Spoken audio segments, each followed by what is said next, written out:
This is why most people fail at personal branding. Being someone who failed for the first 11 months of my personal branding journey and only making about $4,000 in that time, then going on the very next month, on my 11th month, to make 9K.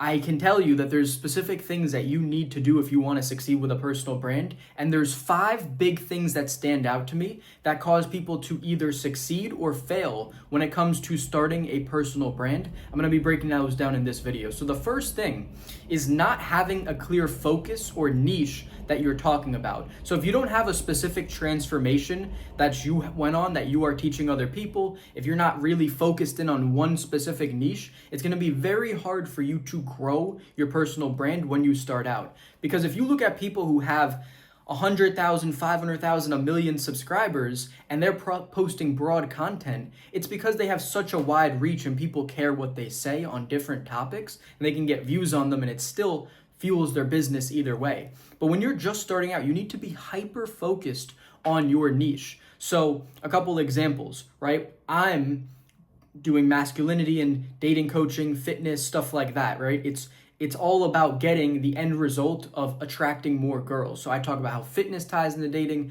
I talk about different things within the masculine realm. Those are the things that I talk about in order to attract in my dream clients who want that end result of getting girls. They're building a body so that they can get girls most likely, or just straight up dating content. Things like that is what fuels my business. There's other people who are body game influencers who talk about building an attractive physique to get girls. I know one in particular who's doing really good right now. He's got about 2K subs.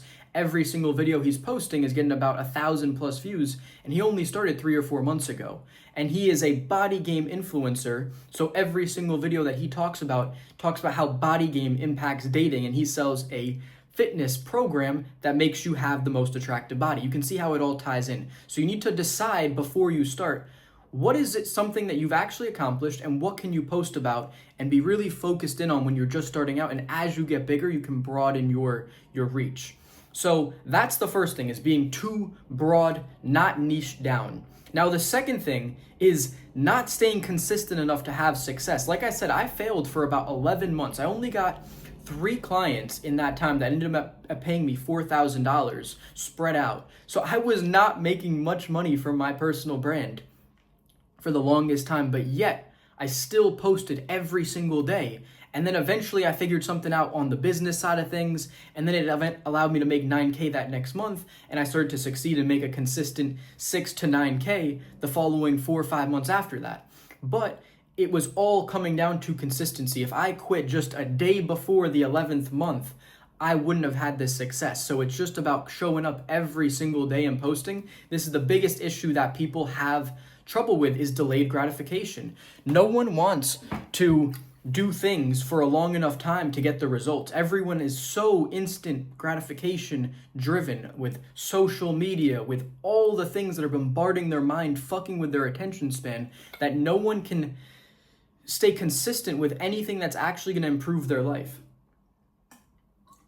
So if you're in that category, be honest. Are you someone who's addicted to instant gratification? Then you are not going to succeed with this, because you're not going to be able to stick it out long enough. And trust me, there's plenty of low, down, depressing days in this journey where you feel like you're never going to make it and you don't know how it's going to all work out, because I've been there. But if you stay consistent, you will see the other side of the tunnel, and you'll see the light at the end of the tunnel. But you have to have self-belief. You have to be able to stay consistent no matter what. That's probably the most important thing. And for that reason, being organized and systemizing everything is going to be one of the key components that's going to allow you to succeed with this. So for that reason, I'm giving you guys my YouTube strategy board. This is insanely valuable. This is how I've been posting every single day without fail on my main channel for over a year and 3 months. And it's really, really important for producing high quality content, is having everything organized and structured. So that's completely for free. It's the first thing in the description below. And now on to the third point, which is you are not captivating within your niche. I'll give you an example. If you want to be a fitness influencer, but you have a dog shit physique that no one even would really know that you work out, you're going to struggle to be captivating within your niche. If you are talking about masculinity and I talk about my dating stories and kind of the playboy lifestyle that a lot of people dream of, but you have no stories to talk about, no one's going to find you interesting. If you don't tell different stories or speak truths which people can resonate with and they can understand that your advice is actually good, you're really going to struggle. So it's about creating a captivating character, who people are going to want to pay attention to. Let's look at some of the different characters out there. Tate. I love Tate. Whether you like Tate or not, you can't deny the fact that he's an extremely captivating character that draws a lot of attention. That's the biggest reason for his success. He's great at oration. He can speak extremely well. He's concise. He's clear with his ideas. He can portray them in a way that a lot of people can understand.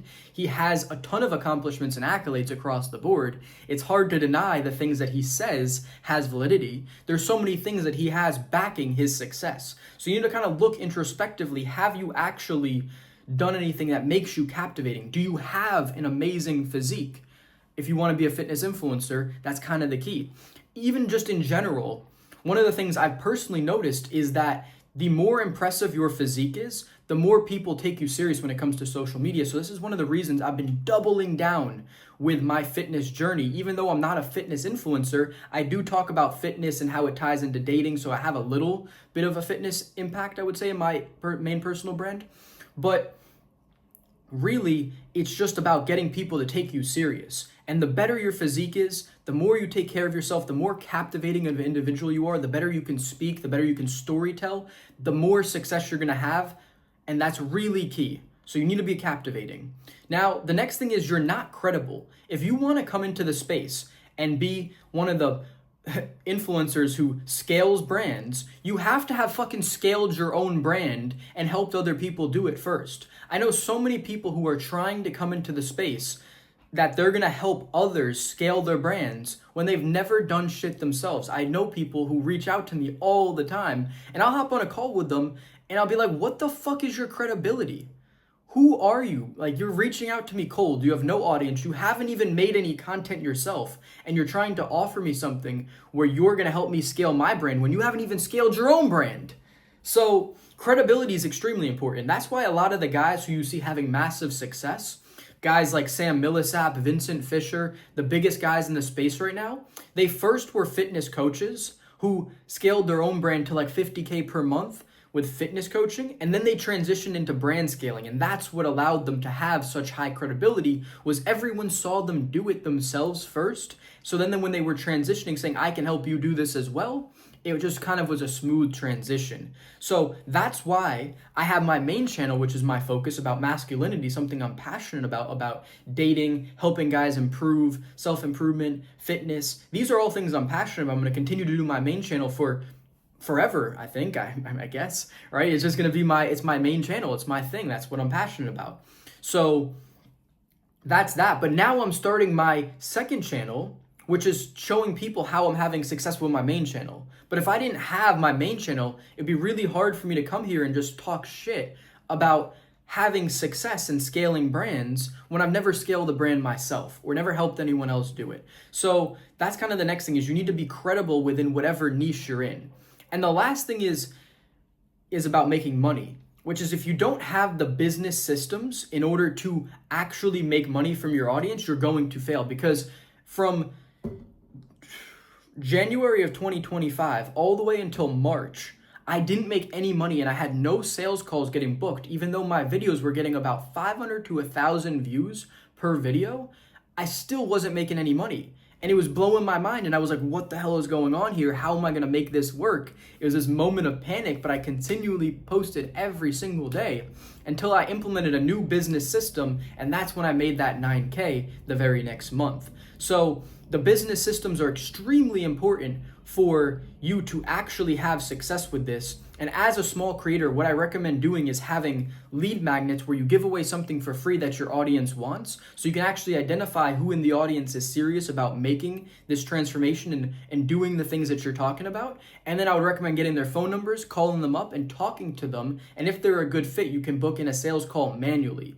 Don't wait for them to do it because people don't take action these days. That's the last thing that I recommend for small personal brands to actually succeed, especially on YouTube where you can't DM people. So that is the last thing So those are the 5 things that I see people doing that are holding them back from having success with a personal brand. If you address all these issues, you will have success with it. And once again, if you want my YouTube strategy board, it's absolutely essential for creating great high quality content in high frequency, right? And being able to produce it at a rate of once per day like I do on my main channel. So that's going to be completely for free. It's the first link in the description below.